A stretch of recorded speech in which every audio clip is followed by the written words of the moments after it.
Tutkielma on kurssin tehtävistä selkeästi laajin ja vaativin, ja siihen kiinnitetään huomiota myös arvioinnissa. Tämän tehtävän painoarvo on suurempi kuin muiden tehtävien. Ehdottomasti yleisin tutkielman toteutusmuoto kurssilla on oma kenttätutkimus. Kenttätutkimuksessa valitaan oma alue, jota tarkastellaan ja josta kirjoitetaan tutkimusraportti. Olisi hyvä, että valittu alue tai ekosysteemi olisi sinulle entuudestaan jo tuttu, esimerkiksi eri vuodenajoilta tai siten, että aluetta on voinut seurata jo pidemmän aikaa ja sen tuntee hyvin. Tutkittava alue ei saa olla liian laaja, vaan se on rajattava selkeästi. Tutkimuskohteena ei siis tutkita koko järveä, vaan vain osaa siitä.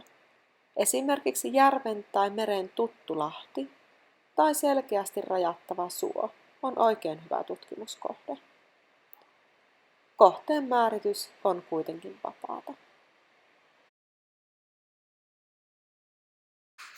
Seuraavaksi kerron hieman tutkimuksen rakenteesta.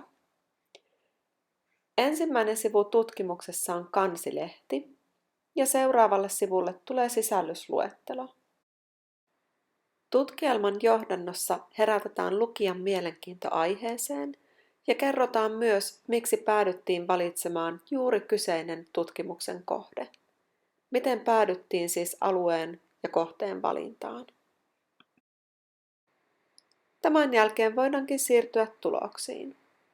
Tämä aloitetaan ekosysteemin yleiskuvauksella, eli kerrotaan missä alue sijaitsee. Yleensä on hyvä liittää tähän jonkunnäköinen kartta alueesta.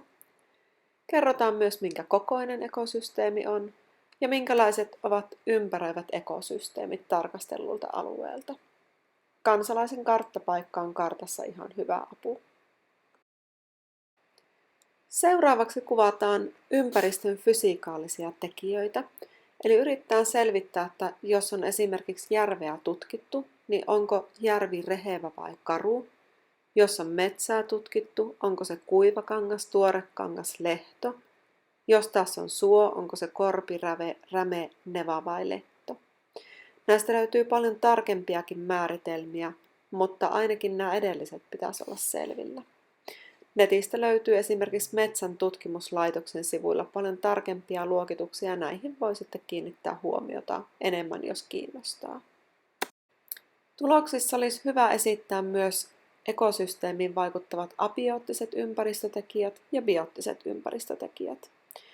Valtalajeja voi hyvin yleisellä tasolla myös kertoa, mutta niitä ei kovinkaan tarkasti tämmöiseltä laajalta alueelta tarvitse ruveta selvittämään. Kun valitsee tutkimusaluetta, on ihan hyvä asia, että siellä on jonkunnäköistä ihmisen toimintaakin näkyvissä. Silloin siitä tutkimuksesta saa paljon hedelmällisemmän. Tässä viimeisessä kohdassa esitetäänkin vielä tuloksissa ihmisen toiminnan vaikutus.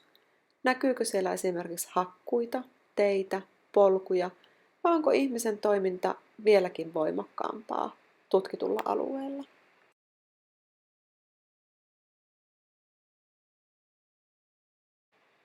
Viimeisempänä, mutta ei suinkaan vähäisempänä, esitetään sitten kaikki lähteet, joita työssä on käytetty apuna. Tähän kannattaa katsoa Otavan opiston yleiset ohjeet, miten lähteitä merkitään. Usein kysytään, miten laaja tutkimuksen pitäisi olla. Tähän on vaikea vastata, mutta kuitenkin työn pitäisi olla laajempi kuin ihan perusessee.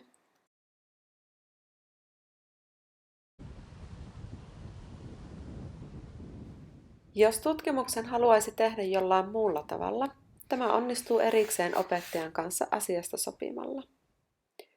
Tässä suoritustavassa korostuu myös aiempien harrastusten hyödyntäminen.